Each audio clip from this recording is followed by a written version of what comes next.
नमस्कार. आपल्या उजनी धरण अपडेट न्यूज चॅनलमध्ये आपल्या सर्वांचं मनापासून स्वागत. आज 21 सप्टेंबर 2025. आज उजनी धरणाची काय स्थिती आहे, उजनीत येणाऱ्या विसर्गामध्ये किती घट किंवा वाढ झालेली आहे, उजनीतून सध्याला भीमा नदीमध्ये किती विसर्ग चालू आहे, त्याचबरोबर वीर धरणातून नीरा नदीमध्ये किती विसर्ग चालू आहे, काल दिवसभरामध्ये पावसाचं प्रमाण किती राहिलेलं आहे आणि त्याचा परिणाम उजनी धरणाच्या पाणलोट क्षेत्रात पाण्यात किती कसा झालेला आहे याची आपण सविस्तर माहिती घेणार आहोत. आज सकाळी उजनी धरणाची एकूण पाणी पातळी ही 497.200 मीटर, तर एकूण पाणी साठा हा 121.68 TMC आणि उपयुक्त पाणी साठा हा 58.2 TMC. तर उजनी धरणाची टक्केवारी 108.31 वर आहे. केवळ 3% उजनी धरण पूर्ण क्षमतेने भरण्यासाठी गरजेचं आहे. 111% उजनी धरण झालं की आपलं उजनी धरण 100% झालं असं समजलं जातं, म्हणजेच 123 TMC पाणी साठा होतो.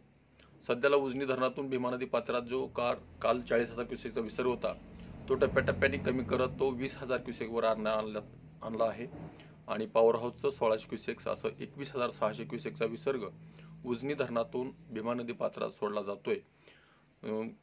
विसर्ग कमी करण्याचं कारण असं की दौंडमधून येणाऱ्या विसर्गामध्ये कालच्यापेक्षा घट झालेली आहे. काल 21,000च्या पुढे असणारा विसर्ग आज 14,351 क्युसेकचा विसर्ग सध्याला उजनी धरणात मिसळत आहे आणि काल दिवसभर उजनी धरणाच्या पाणलोट क्षेत्रामध्ये कसलाही पाऊस झालेला नसल्यामुळं पाणी साठ्यात वाढ होण्याची शक्यता कमी असल्यामुळं उजनी धरणातून सोडण्यात येणारा विसर्ग तो 40,000वरून 20,000वर आणला आहे. तर वीर धरणातून नीरा नदी पात्रामध्ये जो विसर्ग 17,111 पर्यंत गेला होता तो विसर्ग आता 5 ते 6,000 क्युसेकच्या आसपास आलेला आहे, म्हणजे तो विसर्ग कमी झाला आहे.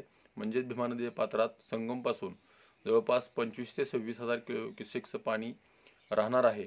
आता कालचा पाऊस जे पाणी सोडलं होतं त्याचा परिणाम आणखी भीमा नदी पात्रात दिसेल, परंतु त्यामध्ये हळूहळू घटताना दिसेल, पाणी पातळी कमी होताना दिसेल आणि सध्याला उजनी धरणातून मुख्य कालव्यातून 600 क्युसेक्स, सिनामाडा उपसा सिंचनमधून 180 क्युसेक्स, बोगद्यातून 200 क्युसेक्स असा विसर्ग सध्याला चालू आहे. आणि वरच्या धरणातूनही जेवढं असा काय पाऊस जास्त नसल्यामुळं वरच्या धरणातून सोडण्यात येणारं पाणी पूर्णपणे कमी केलेलं आहे. बंद केलेलं नसलं तरी कमी केलेलं असल्यामुळं बनगाणच्या विसर्गामध्येही घट होताना दिसते, तोही विसर्ग घटलेला आहे. त्यामुळं दौंडचा विसर्ग घटला आहे. त्यामुळं उजनी धरणातून भीमा नदी पात्रामध्ये सोडण्यात येणाऱ्या पाण्यामध्येही घट होताना दिसते.